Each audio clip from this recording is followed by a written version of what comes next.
Halo Sobat ASN Knowledge, salam jumpa di video seputar ASN. Pada video kali ini, kita akan membahas rencana tindak lanjut penyederhanaan birokrasi di lingkungan pemerintah daerah. Ada dua bahasan yang akan kita bahas dalam video kali ini, yaitu penyederhanaan birokrasi dan penyetaraan jabatan. Penyederhanaan birokrasi ini tujuannya adalah untuk membuat organisasi yang ramping, yang agile. Sebagaimana kita lihat di background itu gambar kupu-kupu. Kalau kita tahu kupu-kupu itu berasal dari seekor ulat. Pada awalnya mungkin kita sebagian besar orang tidak suka melihat ulat. Kemudian ulat itu bertransformasi melakukan metamorfosis sehingga berubah menjadi kupu-kupu yang cantik. Nah, harapannya penyederhanaan birokrasi ini juga mampu menghasilkan birokrasi yang agile, yang ramping, yang mampu mengatasi segala permasalahan yang ada di birokrasi saat ini. Untuk penyederhanaan birokrasi, latar belakangnya adalah kebijakan ini muncul pada saat Presiden Joko Widodo menyampaikan di sidang paripurna MPR RI 20 Oktober tahun 2019, di mana beliau mengamanatkan bahwa investasi untuk penciptaan lapangan kerja harus diprioritaskan. Prosedur yang panjang harus dipotong, birokrasi yang panjang harus dipangkas, eselonisasi harus disederhanakan, eselon 1, eselon 2, eselon 3, eselon 4, apa nggak kebanyakan, kata beliau. Saya akan minta untuk disederhanakan menjadi 2 level saja, diganti dengan jabatan fungsional yang menghargai keahlian dan menghargai kompetensi. Berdasarkan pidato tersebut, dilakukan penyederhanaan dari pejabat struktural menjadi pejabat fungsional, sehingga harapannya bisa memangkas birokrasi atau jenjang birokrasi. Berdasarkan pidato tersebut, Presiden mengharapkan adanya transformasi kinerja sehingga bisa mempercepat pengambilan keputusan dan mempercepat dalam pelayanan publik. Nah, berikut beberapa dasar hukum pelaksanaan penyederhanaan birokrasi ini. Ada beberapa surat edaran baik dari Menteri Pendayagunaan Aparatur Negara dan Reformasi Birokrasi maupun dari Menteri Dalam Negeri terkait tata cara, petunjuk teknis, panduan atau pedoman dalam proses penyederhanaan birokrasi di lingkup pemerintah daerah. Intinya ada 3 proses penyederhanaan yang akan dilakukan, yaitu transformasi organisasi, transformasi jabatan, dan transformasi kinerja. Tujuan dan sasaran penyederhanaan birokrasi yang pertama adalah mendorong efektivitas dan efisiensi kinerja. Sehingga dengan adanya penyederhanaan dari pejabat struktural yang tadi ada beberapa eselon menjadi pejabat fungsional, itu bisa meningkatkan kinerja dan terjadinya efisiensi dalam proses koordinasi. Kemudian percepatan sistem kerja, fokus pada pekerjaan fungsional, jadi mengutamakan pada keahlian, keterampilan, mewujudkan profesionalitas ASN, serta birokrasi yang dinamis dan agile. Kemudian manfaat penyederhanaan birokrasi yang pertama adalah customer oriented, di mana organisasi mampu fokus memahami kebutuhan publik daripada fokus pada proses internalisasi birokrasi. Yang kedua adalah produktivitas, sehingga dapat melakukan hal yang banyak dan cepat dengan sedikit layer manajemen atau minim struktur tetapi kaya fungsi. Yang ketiga adanya kejelasan. Peningkatan span of control mengarah pada kejelasan pemahaman yang baik pada top dan middle level dalam pengambilan keputusan. Yang keempat adalah alignment organisasi. Rencana strategi dapat di cascading dengan cepat sehingga organisasi bergerak sebagai satu kesatuan unit. Adapun beberapa keuntungan dari penyederhanaan birokrasi diantaranya adalah mendorong kepemimpinan dari JPT demi menggerakkan birokrasi yang ramping, cepat dalam mengambil keputusan dan memberikan pelayanan yang cepat. Kemudian penyederhanaan birokrasi ini diyakini mampu menghemat anggaran negara dan pengalihan ke dalam jabatan fungsional yang lebih menghargai keahlian dengan kompetensi masing-masing PNS, meningkatkan efektivitas dan efisiensi dalam mendukung kinerja pelayanan pemerintah kepada publik, serta penyederhanaan birokrasi dinilai mampu mengurangi temuan yang dihasilkan dari instansi pemeriksa. Adapun keuntungan dari penyederhanaan birokrasi, yang pertama, karir tidak terhambat, tetap dapat diangkat dalam jabatan administrator dan ikut seleksi terbuka. Jadi walaupun dialihkan ke dalam jabatan fungsional, namun ada peluang yang bersangkutan diangkat kembali dalam jabatan struktural. Hal ini sebagaimana dibahas dalam video sebelumnya yang berjudul Pola Karir Pegawai Negeri Sipil, di mana karir seorang ASN itu bisa zigzag dari struktural ke fungsional, dari fungsional bisa kembali ke struktural. Kemudian tanpa seleksi untuk pengalihan dalam jabatan fungsional saat ini. Jadi ada kemudahan karena sifatnya penyederhanaan atau penyetaraan, tidak ada seleksi khusus untuk diangkat dalam jabatan fungsional. Sebagaimana kita tahu bahwa untuk diangkat dalam jabatan fungsional, di video sebelumnya juga sudah kita bahas tentang mekanisme pengangkatan dalam jabatan fungsional, ada 4, melalui pengangkatan pertama, perpindahan, penyesuaian atau passing maupun promosi.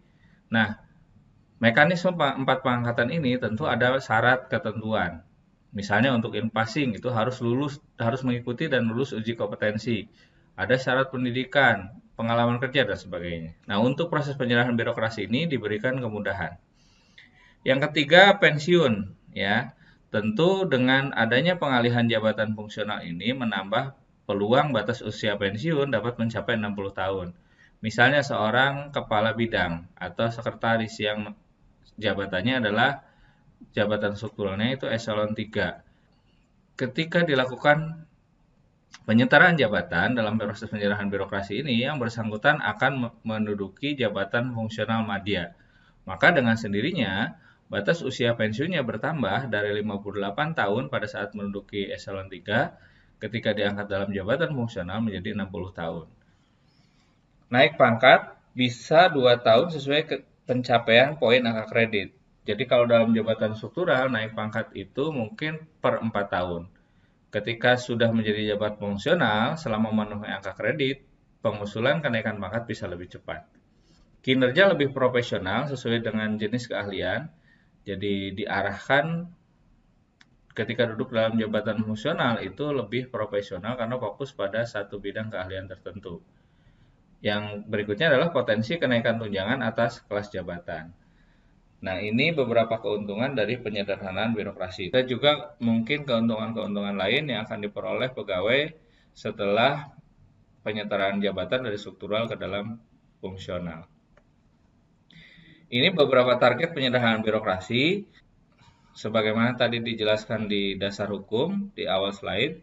Jadi beberapa surat edaran dari Menpan maupun Mendagri itu memberikan panduan tata cara proses penyusunan penyederhanaan birokrasi ini. Masing-masing sudah memiliki target yang jelas, ya, jabatan mana yang akan disederhanakan dan jabatan mana yang tidak kena dampak penyederhanaan. Kemudian hasil identifikasi untuk penyederhanaan birokrasi di pemerintah kabupaten kota dari Dirjen Oda Kemendagri menjelaskan bahwa jabatan yang dipertahankan yaitu pejabat administrator pada sekretariat daerah, dinas, badan, DPRD, sebagian tata usaha, dan sebutan lain pada sekretariat daerah, pejabat pengawas di bawah sekretariat daerah pada dinas, badan, sekretariat DPRD atau inspektorat, pada bagian pengadaan barang dan jasa, pejabat administrasi yang menangani pengadaan barang dan jasa pada sekretariat daerah, direktur dan atau wakil direktur rumah sakit daerah, Kasubag Tata Usaha atau sebutan lain rumah sakit daerah, Kepala UPTD pada dinas atau badan, Kasubag TU pada UPTD dinas atau badan, camat dan sekretaris kecamatan, lurah dan sekretaris lurah. Jabatan yang disederhanakan ada 3 kriteria: pejabat pengawas, pada dinas dan badan, pejabat pengawas pada sekretariat daerah, pejabat pengawas, kepala seksi pada UPTD dinas badan. Namun dalam perkembangannya ini masih ada perubahan sesuai petunjuk dari Mendagri maupun dari Menpan. Kemudian langkah konkret penyerahan birokrasi ada 3. Yang pertama adalah penataan organisasi. Penataan organisasi ini menentukan kriteria penyerahan birokrasi, mengidentifikasi unit yang dapat atau tidak dapat disederhanakan, seperti tadi diuraikan di slide sebelumnya, menyusun peraturan untuk penataan organisasi, melaksanakan transformasi penataan organisasi, peralihan jabatan struktural ke fungsional. Ini biasanya dilakukan oleh bagian organisasi. Kemudian penataan jabatan fungsional, langkah yang dilakukan yaitu menyesuaikan regulasi tentang jabatan fungsional yang komprehensif, menambah informasi faktor jabatan pada tugas manajerial atau decision making sehingga satu jenjang ada beberapa kelas jabatan.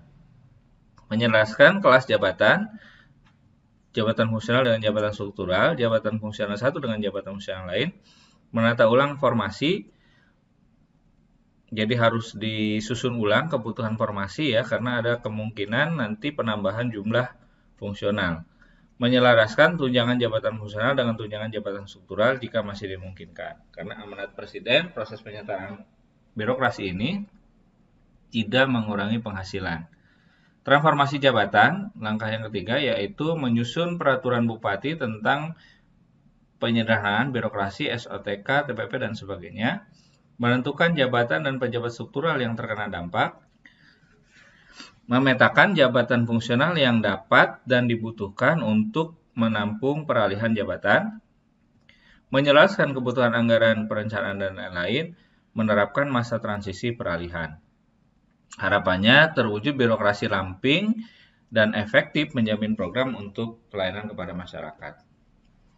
Adapun milestone tahapan penyerahan birokrasi, yang pertama adalah proses identifikasi. Ini dilakukan antara bulan Maret sampai dengan Mei 2021. Ini sudah kita lakukan, di mana proses yang dijalankan adalah identifikasi dan penataan kelembagaan jabatan administrasi, meliputi kalau di pemerintah daerah itu eselon 4 ya, yang akan dialihkan ke dalam jabatan fungsional.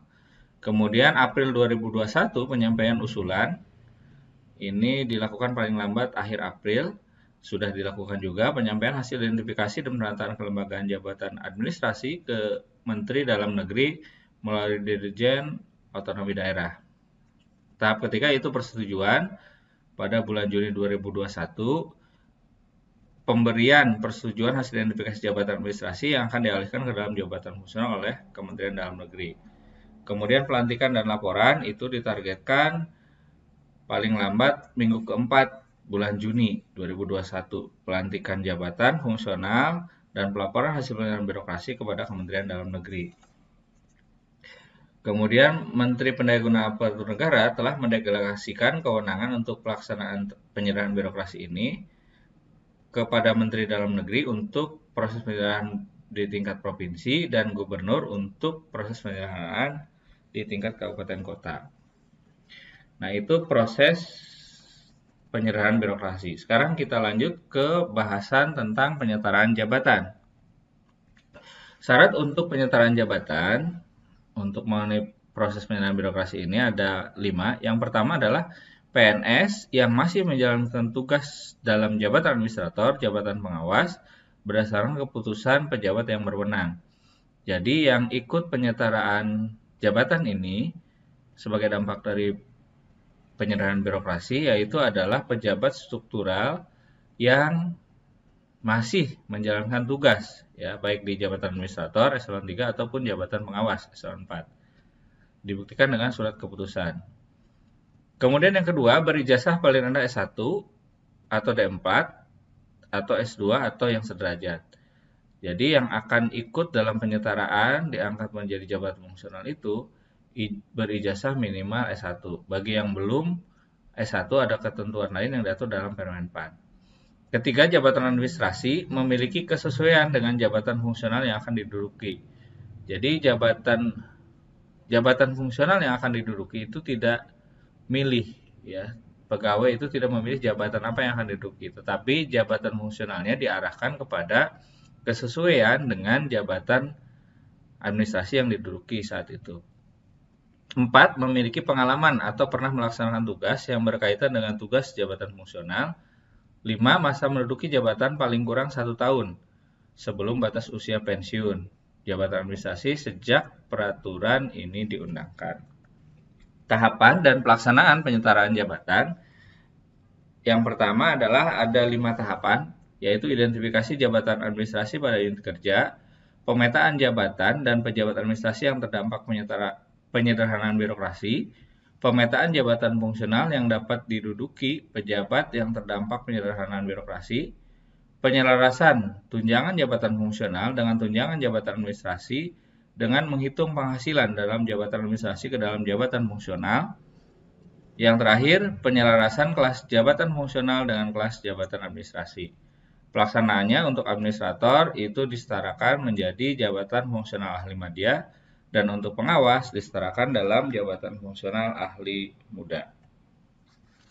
Untuk proses penyederhanaan birokrasi ini, pilot project-nya untuk pemerintah daerah ada 5 yang dipilih, yaitu Provinsi Banten, Kabupaten Subang, Kota Yogyakarta, Kabupaten Sumedang, dan Provinsi Bali.